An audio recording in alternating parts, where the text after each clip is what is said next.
네, 정시로 여러분 안녕하십니까? 수정쌤입니다.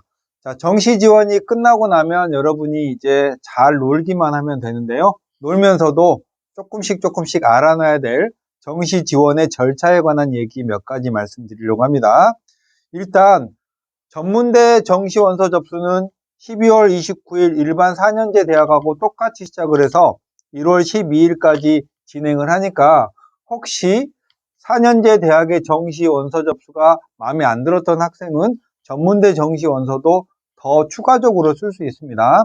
전문대는 횟수에 제한 없이 여러분이 쓰고 싶은 만큼 쓸 수 있으니까 관심이 가는 대학교의 홈페이지에 가서 작년 입시 결과를 보고 내 점수랑 비교해서 맞는지 확인해서 원서를 쓰시면 되고, 4년제 대학 못 갔다고 해서 실망하시지 말고 전문대로 가서 가성비 있는 공부를 하는 것도 나쁘지 않습니다.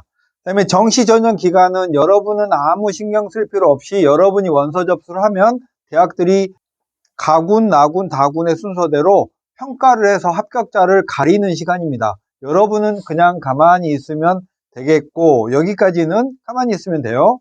그 다음에 정시 합격자 발표에 관한 각 대학마다 일정이 조금씩 다릅니다. 주요한 일정은 최초 합격자 발표를 하고 난 다음부터 추가 합격자 발표 일정과 등록에 관한 일정들을 각 대학별로 공고를 할 예정이니까 여러분이 지원한 대학의 최초 합격자 발표 일정이 언제인지를 확인해 두셨다가 그날 이후로 충원 합격자 발표를 하거든요.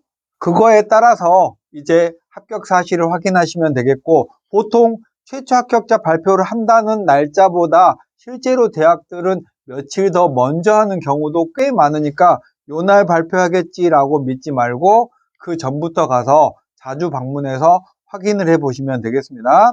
국민대 걸 하나 예시로 보여드리면 최초 합격자 발표를 1월 16일 날 하죠.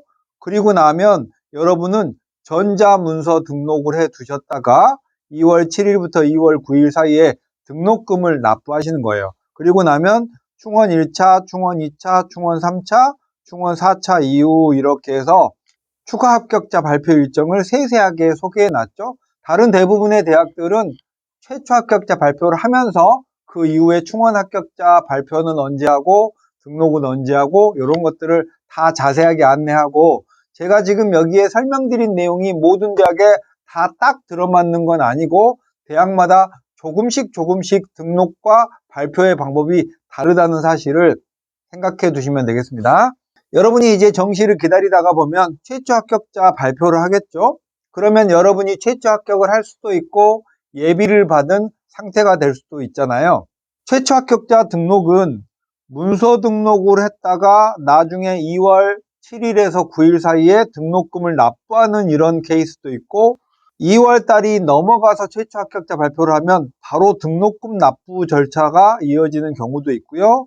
또 문서 등록을 했다가 추가 합격자 발표가 정리된 후에 일괄적으로 등록금을 납부하는 대학도 있고, 최초 합격자 발표 이후에 등록 예치금을 납부하면서 등록 의사를 표현하고 나중에 2월 7일부터 9일 사이에 자녀 등록금을 납부하는 경우도 있고, 여러분은 등록에 관한 그런 절차가 대학별로 조금씩 상이하고 특히 마감 시간이 다 정해져 있으니까 그걸 꼼꼼히 체크했다가 잘 하셔야 됩니다. 시한을 넘기면 합격 사실이 취소돼 버립니다.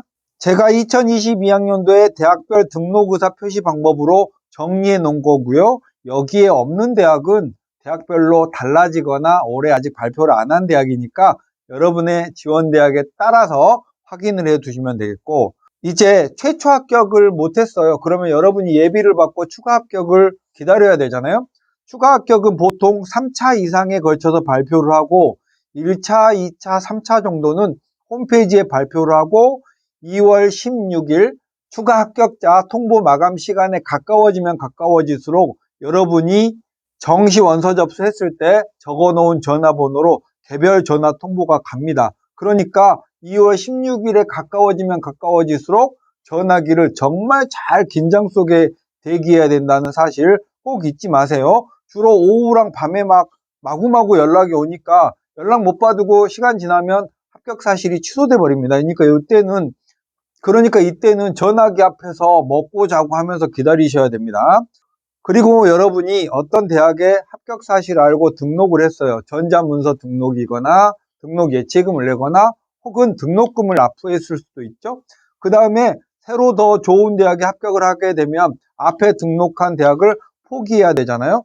주로 홈페이지에서 여러분이 등록을 포기할 수 있고 새로운 대학에 포기한 다음에 등록을 하는 게 원칙인데, 등록금을 납부했을 때는요, 홈페이지에서 등록 포기 의사를 전달한 후에 등록금까지 반환을 받고 새로운 대학에 등록을 해야 하는 게 원래 정상적인 절차인데, 추가 합격자 발표할 때는 합격 발표하고 나서 등록이 촉박하잖아요. 그러니까 등록 포기 의사를 전달하고 나서 환불을 미처 못 받을 경우도 있거든요. 시간적으로 매우 촉박하기 때문에. 그럴 때는 여러분이 등록 포기 의사만 잘 전달하고 나면 환불을 못 받더라도 새로운 대학에 등록해도 괜찮습니다. 이걸 일시적 이중 등록이라고 하는데, 이건 시간적으로 촉박해서 어쩔 수 없이 벌어진 일이라고 해서 이 정도는 봐주고요.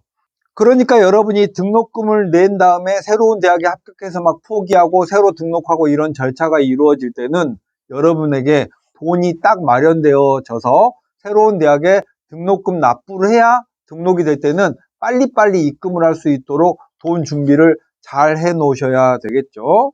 그리고 도의적인 차원에서 대학에 추가 합격을 했어요. 그러면 앞에 대학을 포기할 때는 빨리빨리 해줘야 다른 이에게 기회가 돌아가니까 도의적 차원에서 그렇게 해주시면 되겠고, 본 등록은 전자문서 등록 같은 걸 하고 난 이후에 여러분이 보통은 2월 7일에서 2월 9일 사이에 대부분의 대학이 본 등록으로 등록금을 납부하면 되지만, 제가 조사해 본 결과에 따르면 건국대 같은 경우에는 이때도 전자문서 등록을 했다가 후에 추가 합격자가 정리되고 나면 일괄적으로 한꺼번에 등록금을 내는 경우가 있으니까 케바케로 여러분이 각 대학마다 일정이 다르니까 확인해 두시면 좋겠습니다. 이렇게 해서 정시 합격하고 나면 등록금 납부 절차까지 다 마치고 나면 여러분은 이제 대학생이 되는 거예요. 오늘은 이렇게 마칠게요. 안녕.